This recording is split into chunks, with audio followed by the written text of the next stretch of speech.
Então, pessoal, bom dia a todos. São 8h05. Nós teremos hoje o prazer de ouvir a Patrícia Matias, que vai falar sobre a análise descritiva do registro hospitalar do câncer em uma década no hospital universitário. Então, esses aspectos epidemiológicos são fundamentais para que nós possamos elaborar políticas públicas de melhora e entender qual é a população que nós tratamos aqui no nosso hospital universitário. E eu também agradeço a doutora Cláudia Regina pela sua contribuição. E a todos aí da gestão do Hospital Universitário, tá? Patrícia, por favor. Bom dia a todos, vocês me escutam bem? Sim, Ótimo. Então, eu sou Patrícia, eu sou a responsável técnica do Núcleo Hospitalar de Epidemiologia aqui do Hospital Universitário, né? E durante o ano passado, a gente obteve grandes ganhos em relação ao RHC, que é um sistema oficial gerenciado pelo INCA, onde são inseridos os casos de neoplasias diagnosticadas e tratadas dentro dos hospitais, né? Além da gente conseguir estar mais ou menos em tempo real com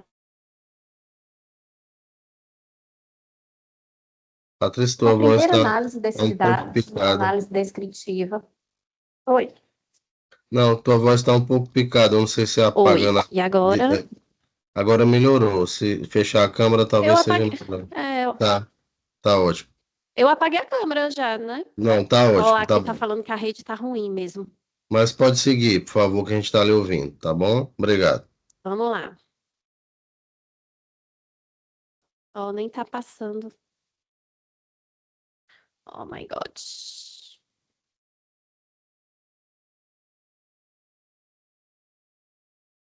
Não tá passando, né, o slide para vocês?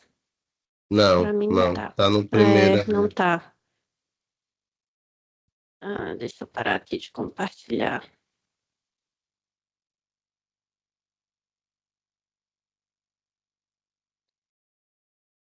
Vamos de novo.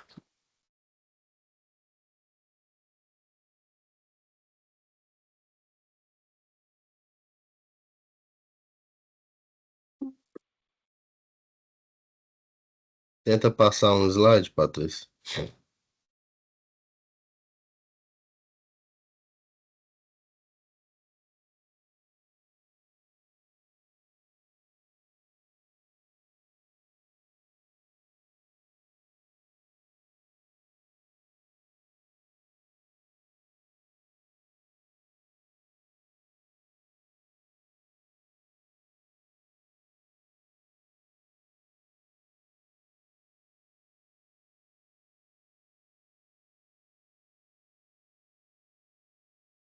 É, não sei por que não está passando. Você habilitou quando você compartilhou, Sim, tá em tela. mas eu digo quando você se você entrar e sair novamente, veja se você habilitou lá em cima, porque às vezes é isso.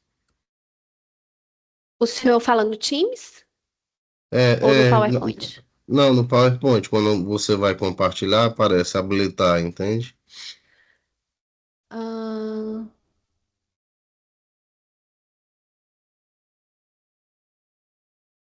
deixa eu tirar aqui. É em apresentação de slides, né? É, Apresentar no Teams. Hum,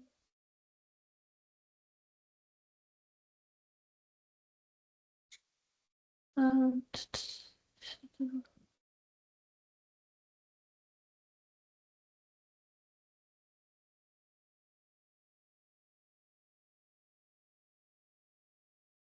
Será que sair e entrar novamente, Patrícia? Isso.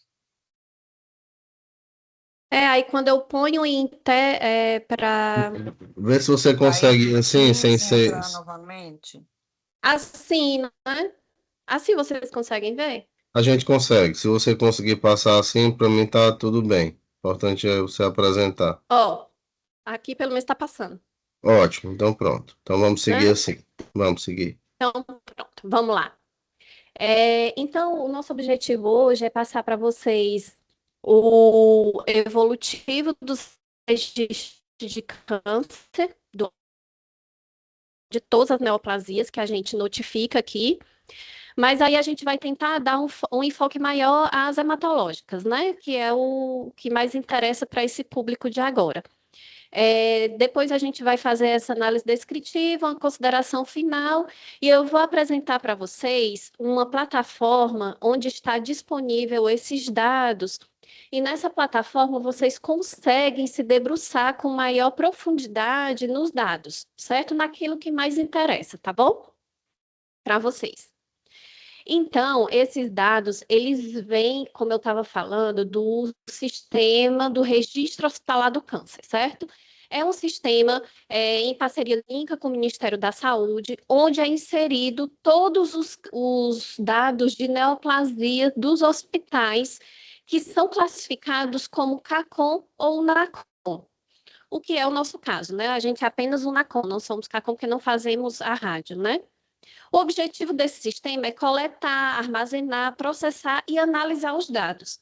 É tanto, gente, que os dados epidemiológicos que saem aí nos boletins do Ministério da Saúde, do INCA, dados de prevalência, de incidência, eles saem desse sistema junto com outro sistema de base populacional, que no caso é alimentado pelas secretarias de saúde, não é o nosso caso, tá? E ele tem como objetivo gerar estatísticas, pesquisas e acompanhamento de tratamento e sobrevida. Aqui a gente começa, então, os nossos primeiros dados. Levando em consideração que a gente pegou os dados de 2010 até 2022 aqui do hospital. O hospital, ele alimenta o CIS-RHC desde 2008. Mas a gente percebeu que os dados de 8 e de 9 ainda eram muito escassos, com muitas variáveis faltando informações. Eu acho que é porque naquele momento realmente o hospital estava se adaptando, né? Por isso a gente excluiu esses primeiros 2 anos. E Patrícia, por que se a gente está em 25, por que você só tem dados até 22? Porque no módulo que a gente alimenta aqui no HU, a nossa última variável é o desfecho do paciente ao final do primeiro tratamento. Para isso, a gente tem que esperar um ano, né? O ano do primeiro tratamento para a gente alimentar essa última variável. Então, por isso, esse ano a gente está alimentando 2023, ao final do ano a gente manda esses dados para a Secretaria de Saúde, que manda para o gestor do sistema, né, que é o INCA, e assim sucessivamente. Nesses 10 anos, aliás, um pouco mais de 10 anos, nós tivemos mais de 11 mil registros de pacientes nesse sistema, né?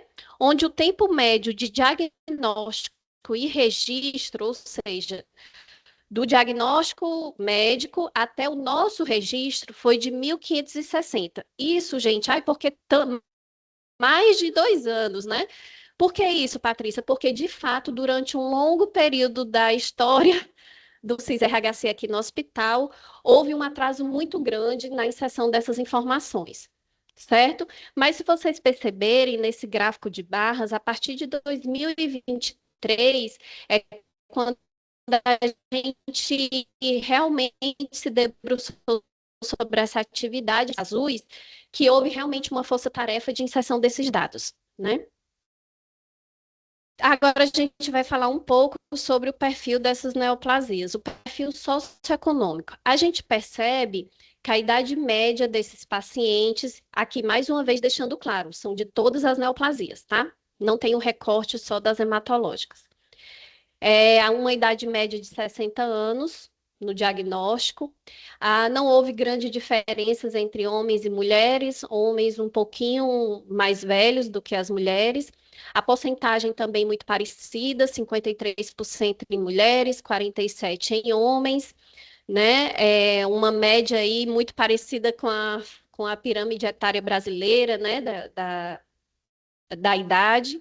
A maioria dessas pessoas tem a cor parda, muito. A gente sabe que essa variável é uma variável pouco confiável, né? Porque a gente pega uma coisa importante de falar, gente, esses dados eles são pegos retrospectivamente com base em registro, e a gente sabe que essa variável parda ela é bem esquecida pelos nossos profissionais. O grau de instrução também reflete muito o nosso perfil do que a gente atende no hospital. Em torno de mais de 60% dos nossos pacientes tinham fundamental completo ou incompleto, né? Ou seja, com baixa escolaridade.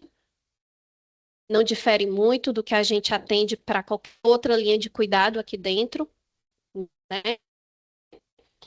Esse mapa mostra a procedência dos nossos pacientes, onde a gente percebe que o Ceará realmente é a maior procedência dele, com 96%, mas aí a gente percebe aqui, ó, Bahia, Rio Grande do Norte, alguns pacientes, principalmente de outras regiões do Nordeste, que vêm ao nosso hospital procurar diagnóstico e tratamento. Fora do Ceará, as neoplasias mais diagnosticadas foram de fígado e pele.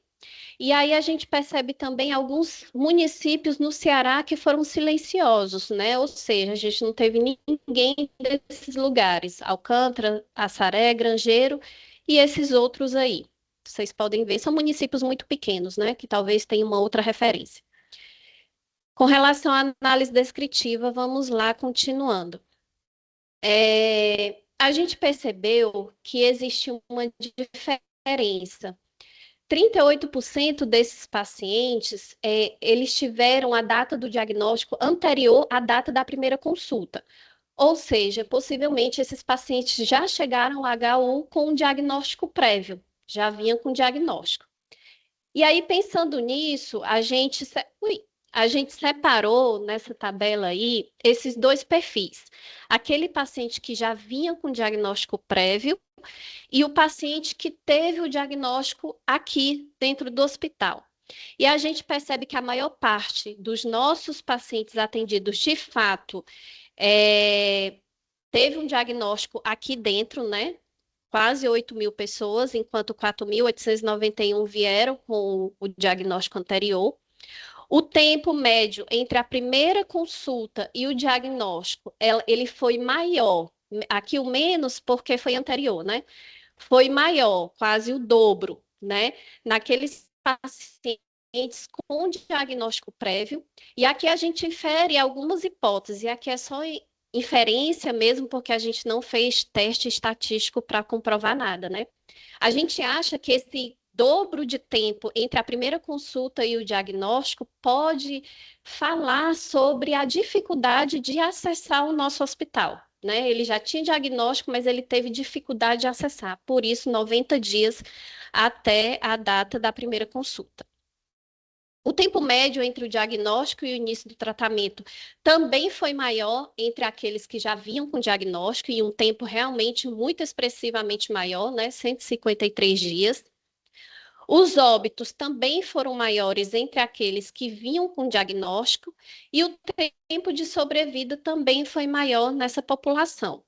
Esses indicadores, essas taxas, eles colaboram para a gente achar que, de fato, a gente tem problemas em acessar, né, o acesso ao HU, porque os indicadores, eles são melhores para aqueles pacientes que começam todo o caminhar dele aqui dentro, né, desde o diagnóstico até o primeira consulta e tratamento. Tudo bem até aqui? As bases mais... As bases mais importantes para o diagnóstico também eu acho que não é muito novidade, foi a histologia, né, com mais de 80% dos diagnósticos foram com base nessa forma. Aqui eu não sei se vocês vão conseguir ver. Nesse gráfico, a gente tentou mostrar a evolução ao longo dos 10 anos de todas as neoplasias. Como é difícil a gente ver o crescer e o diminuir de todas as neoplasias, prestem atenção na segunda barra, ó, que é o sistema hematopoético, que pelo menos é aquilo que mais interessa para vocês. Qual para vocês acompanhar a evolução desses diagnósticos? Vamos ver se vai dar certo. Está indo aí? Está crescendo para vocês? Ainda não. Não, Patrícia, para fazer o Tá. crescimento, tem Não? que colocar Tá Já, tem que sim, tá colocar na sim. agora foi. apresentação. Agora foi, pessoal. Agora foi. Se tu consegue colocar na Tá indo, né? apresentação toda? Não, Pois Magda, é, ela quando eu tentou. coloquei na apresentação, eu tentei, aí ele não me dá a opção de ficar passando. Mas tá tranquilo, ó. Já tá 162, saiu. Era 84, né? Acho que Ó, tá vocês dando para conseguem ver. perceber, a grosso modo, que de fato a neoplasia de pele ela sempre é o top one, né? É, isso é E universal, né? é universal, né? Não difere muito. E o sistema hematopoético sempre ficou no top 2, né? Uhum. Não sei se vocês perceberam, mas o estômago, colo, mama, próstata, eles vão trocando de lugar ao longo do tempo, né? Às vezes fica mais na frente, mais atrás, mas esses dois, eles se mantiveram sempre lá no início. Então, por isso, justifica muito a gente tentar mostrar para vocês esses dados e a gente se debruçar sobre esses dados, ver o que é que a gente pode melhorar, né? E quais são os gargalos, porque mostra a importância desse tipo de neoplasia aqui no nosso hospital. Aqui, a gente fez uma análise com base nos dados nacionais, uma comparação com base nos dados nacionais. Só um panorama geral, mas depois a gente entra na segunda linha, que é a linha de vocês. Se vocês perceberem, deixa eu falar uma coisa, o que está em vermelho, gente, é um recorte de 2020 a 2022.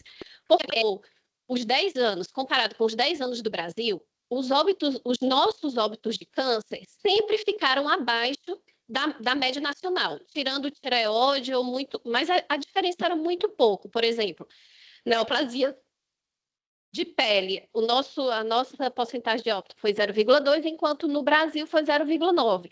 Se vocês virem ao longo da tabela, é tudo muito parecido. Só que a gente teve uma curiosidade de saber o que aconteceu ao longo de 20 a 22, que foram os anos pandêmicos, e a gente sabe que os serviços de saúde tiveram vários desafios, né? Quando a gente recorta, a gente percebe que houve uma discrepância dos nossos óbitos em relação aos óbitos brasileiros. Se vocês perceberem aqui em vermelho, eles sempre estão muito maiores que o Brasil. Ao passo, inclusive o do sistema hematopoético. Aqui a gente teve, durante a pandemia, 11,5%, enquanto o Brasil foi de 10,6%. Não foi uma diferença muito grande, né? Mas antes, quando a gente pega tudo, nossos óbitos eram menores que a média nacional. Ok? Aqui a gente também fez uma análise descritiva, dividindo aqueles grupos de quem já veio com diagnóstico com aqueles que tiveram diagnóstico aqui dentro. Aqueles que vieram com diagnóstico, sem diagnóstico prévio, ou seja, o diagnóstico foi aqui dentro, vamos olhar aqui na segunda linha, que é o que interessa para vocês.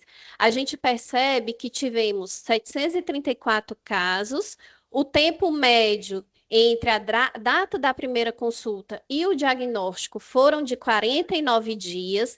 No período pandêmico, esse tempo diminuiu, ok? Para 39, diminuiu 10 dias. O tempo médio entre o diagnóstico e o tratamento foram de 72 dias. No período pandêmico também diminuiu. Ao passo que os óbitos por câncer foi de 8,9%. No entanto, os nossos óbitos aumentaram, né?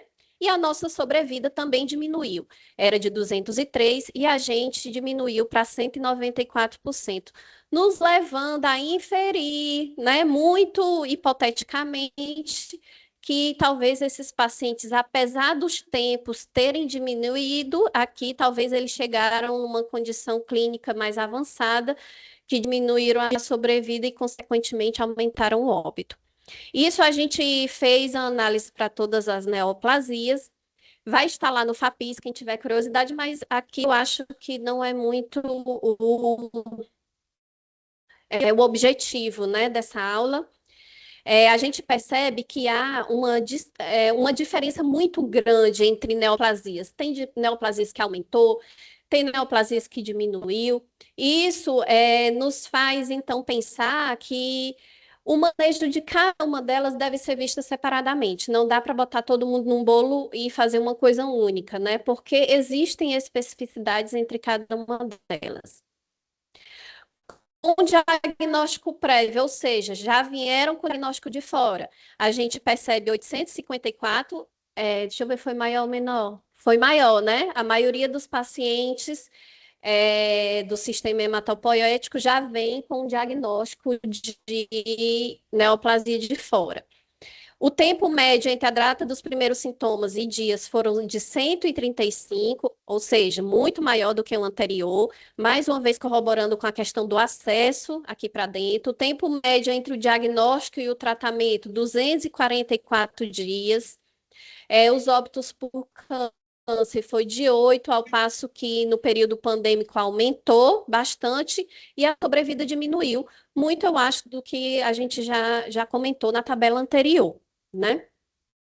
Talvez a condição clínica que eles chegassem aqui já era uma condição clínica muito ruim, diminuindo a sobrevida, aumentando os óbitos. Aqui são a questão dos tratamentos, ao longo dos tratamentos realizados com essa população ao longo do tempo, e a gente percebe que a cirurgia sempre é o método, tirando aqui 16, 17, né, que ficou um pouco parecido com a quimioterapia, mas a cirurgia parece ser o método mais utilizado como tratamento aqui no HU.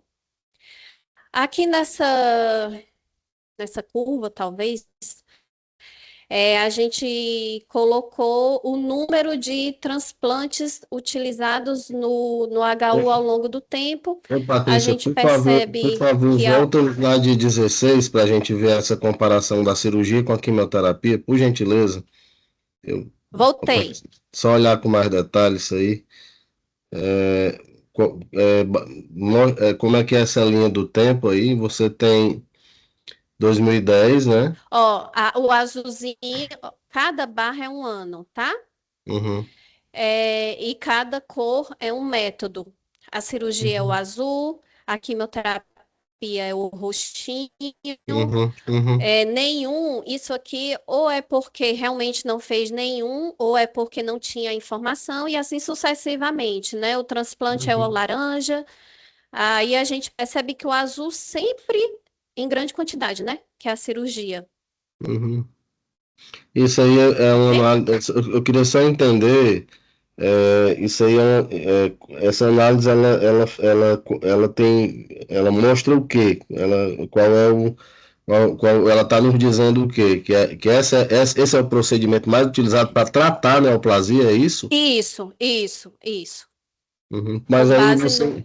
você tem como distinguir, por exemplo, quem fez uma biópsia para diagnóstico e quem fez um tratamento. Porque na maioria das. Eu tenho que ter cuidado com essa informação, porque a cirurgia, às vezes, ela não é definitiva. O indivíduo faz quimioterapia Sim, adicional, né?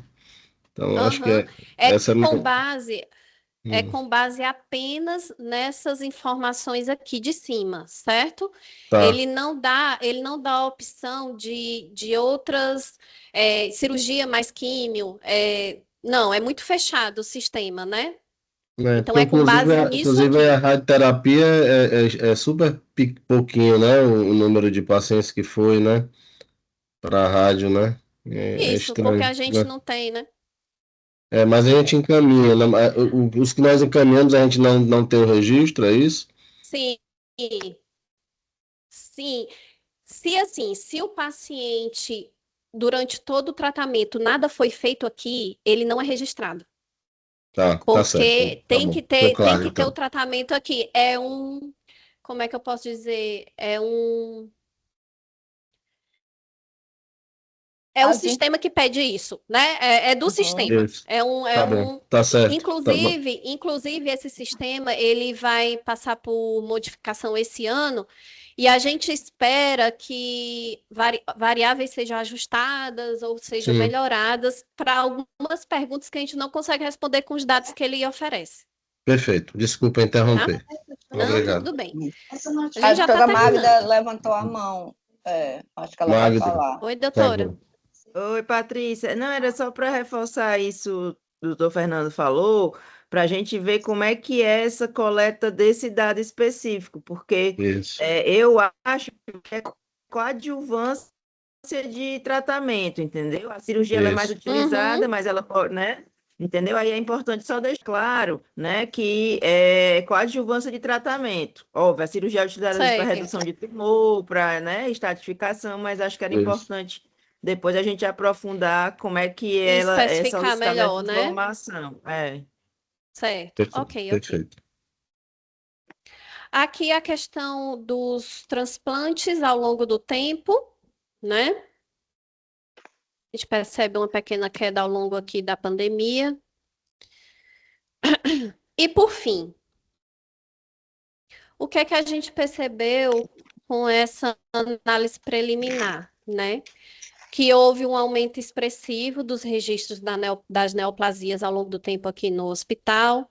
Isso pode ser porque realmente o hospital está atendendo mais, ou porque a nossa equipe aqui é mais rápida, mais sensível e está notificando mais, né? Pode ser as duas coisas. Houve um aumento significativo nos tempos de serviço, na letalidade e sobrevida, principalmente nos períodos pandêmicos, né? Levando a gente um pouco a, a tentar verificar que anda os nossos planos de contingência frente a situações adversas, que a gente acredita que a gente vai passar por várias vezes ainda, né? A quantidade de transplantes diminuiu um pouco durante a pandemia, de forma geral, a letalidade aumentou, evidenciando a necessidade de aprimorar suas respostas diante as situações adversas, como eu já tinha falado. Pessoal, aqui foi um panorama bem geral dos dados.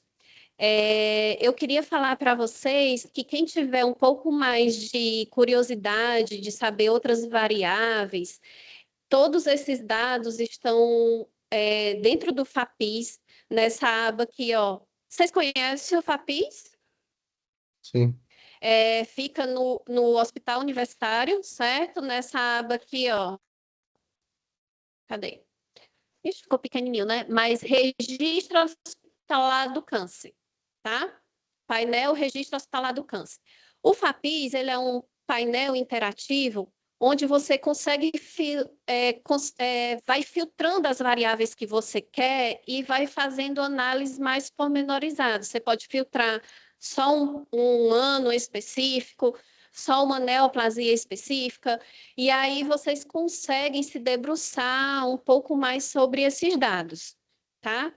A nossa ideia agora é fazer com que esses dados, a gente alimente esse FAPIS todo final do ano, que é quando a gente manda os próximos bancos, e deixar essa informação disponível para a equipe assistencial,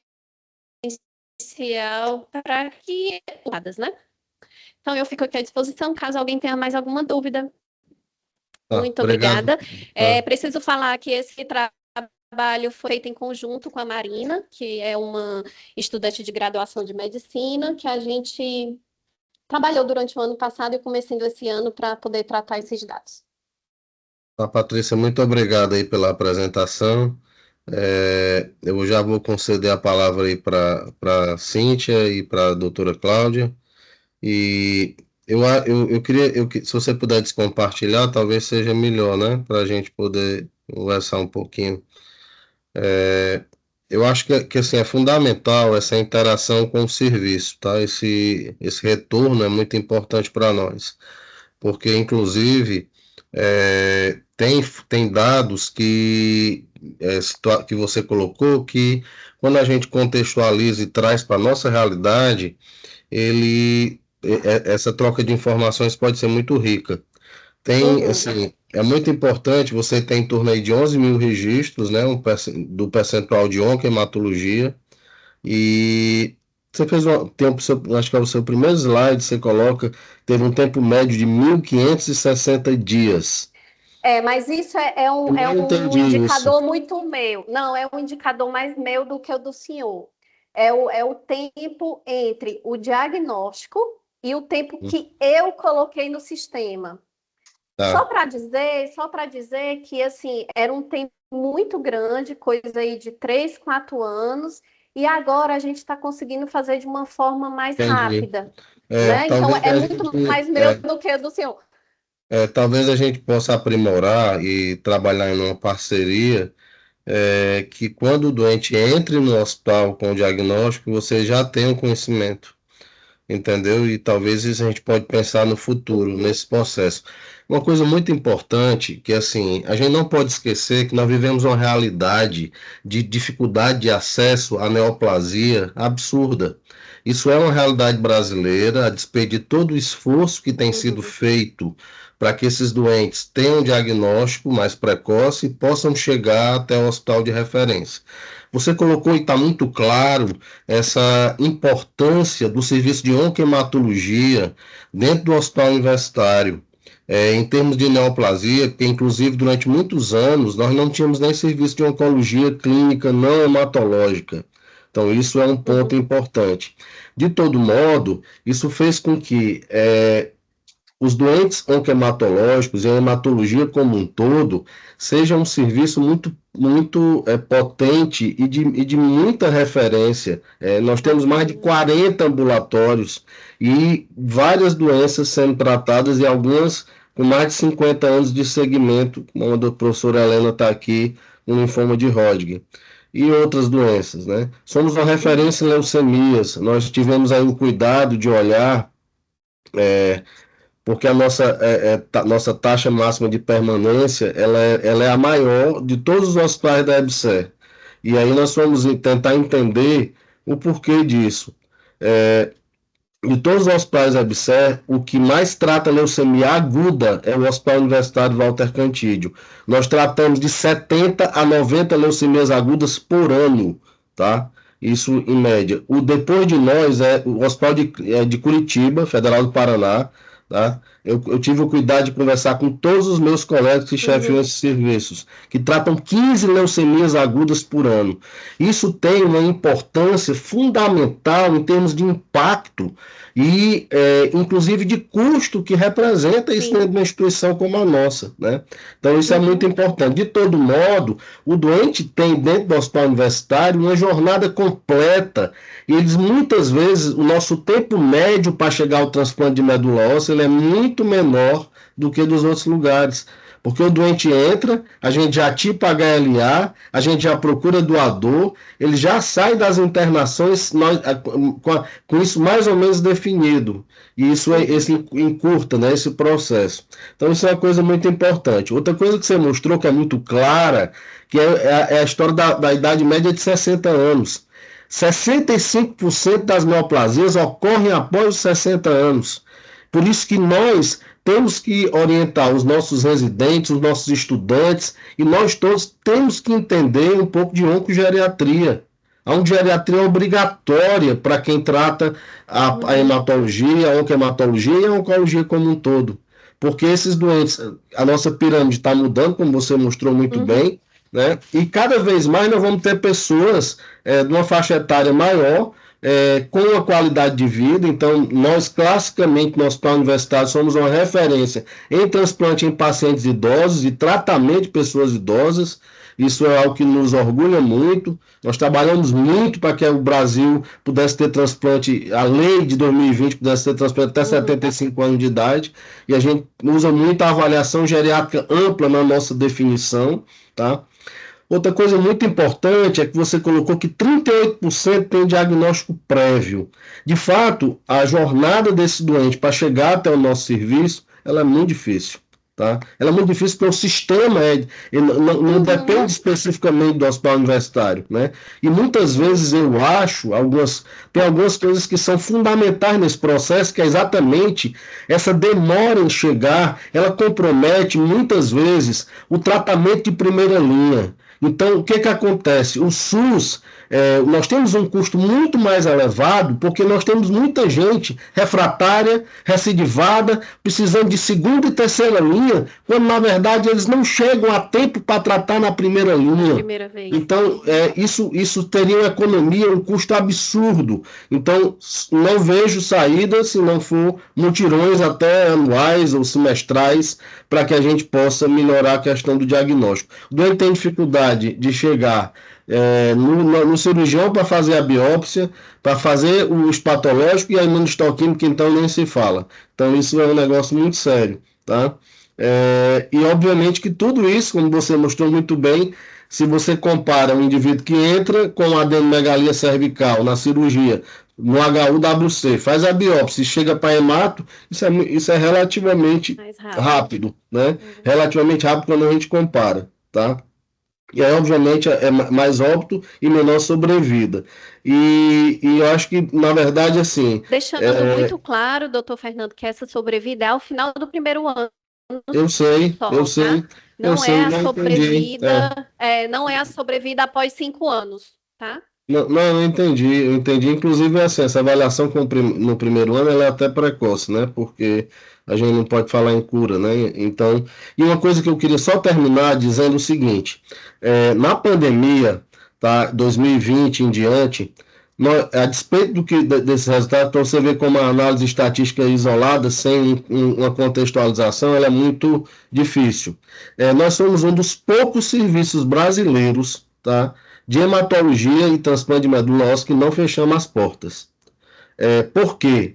Nós fizemos uma parceria com o Laboratório Central e nós começamos a testar, fomos os primeiros a fazer testagem de COVID de pacientes, acompanhantes nós não tínhamos mais, no caso do transplante, doadores e pacientes, e toda a equipe médica. A gente chegou a testar semanalmente, equipe e enfermagem, tá? Então, durante esse período.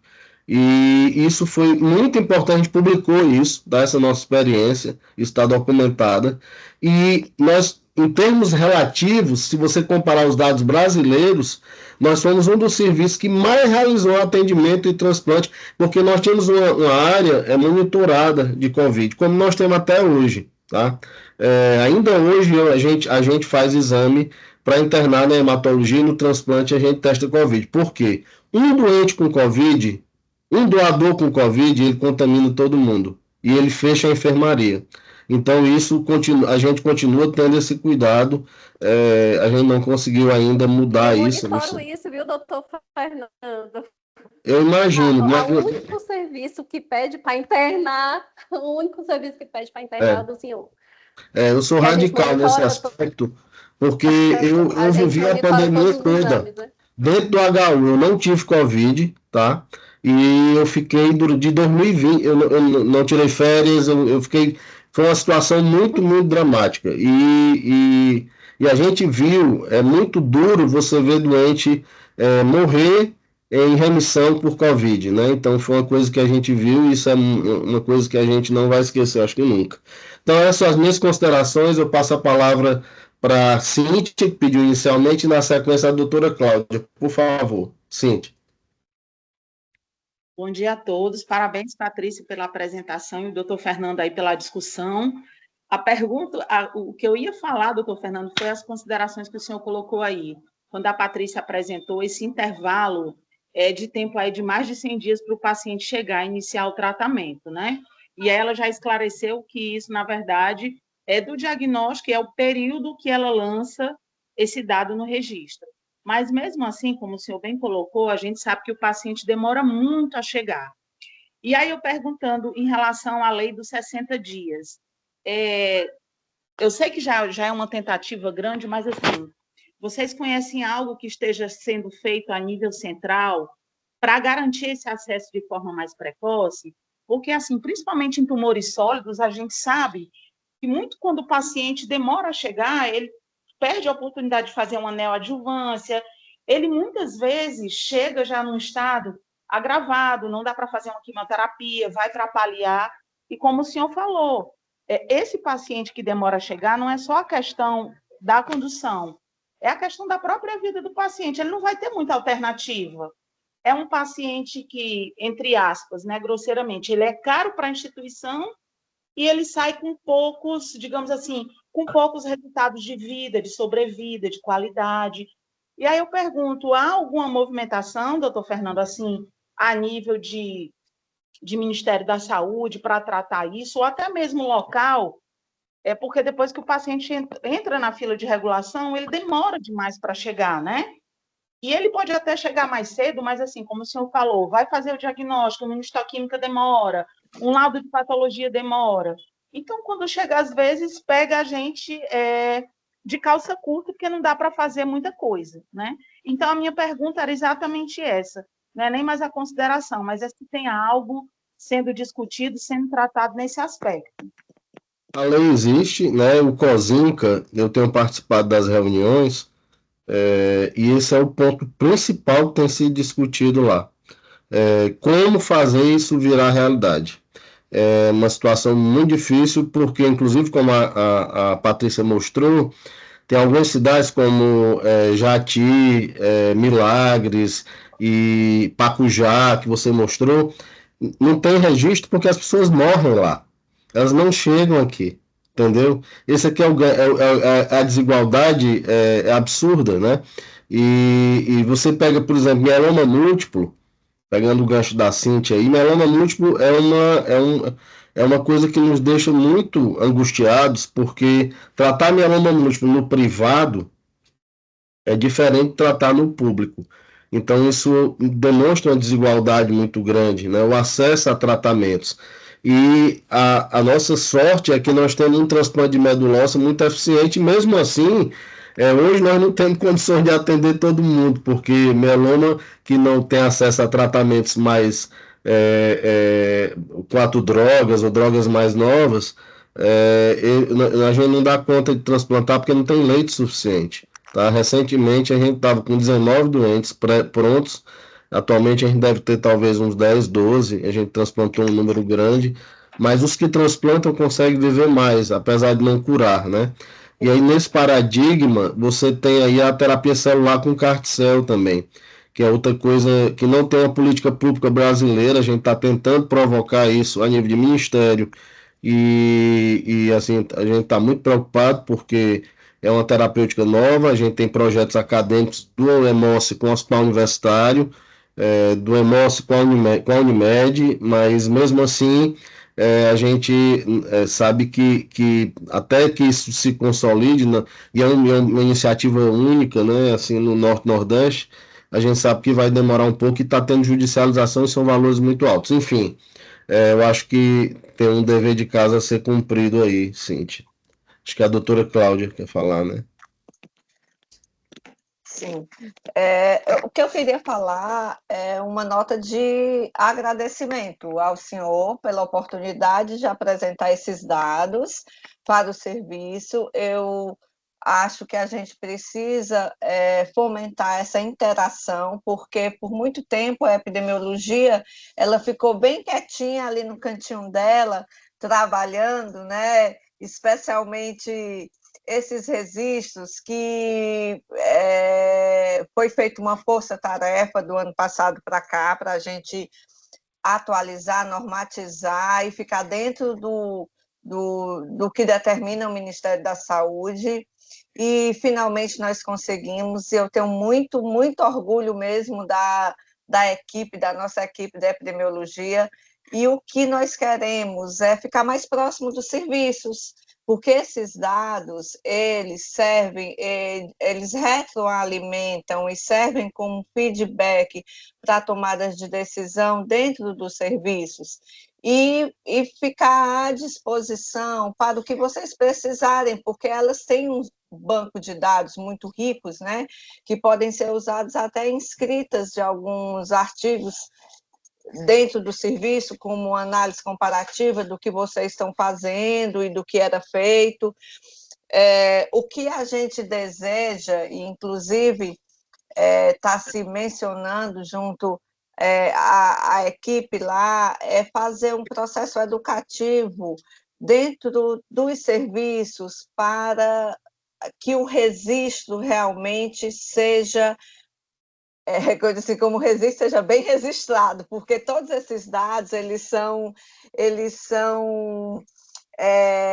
alimentados de prontuário. Então, se o médico não registra que o paciente está fazendo radioterapia em outro serviço, então elas não conseguem documentar isso. Por isso que a gente tem a radioterapia é tão pequenininha. Aqui a gente teria 0 de radioterapia, né?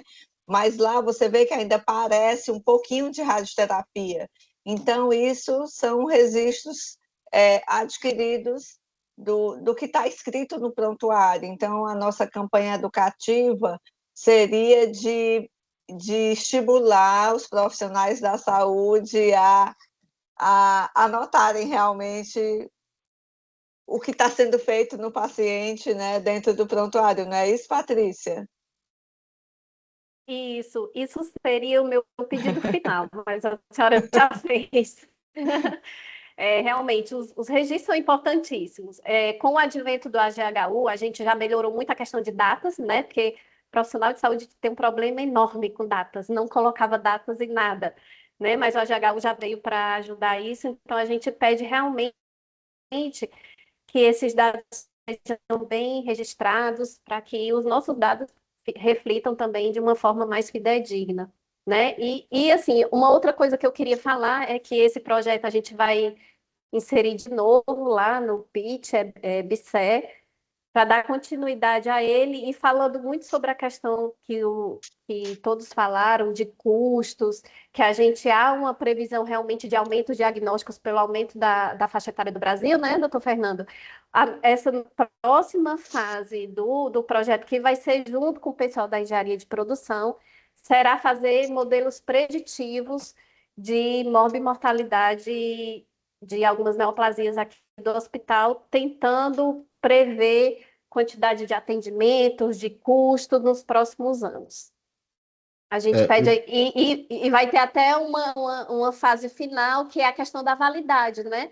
Porque é uma coisa, o que a estatística diz, a gente precisa confrontar com os especialistas para saber se aquilo ali realmente está dizendo a verdade.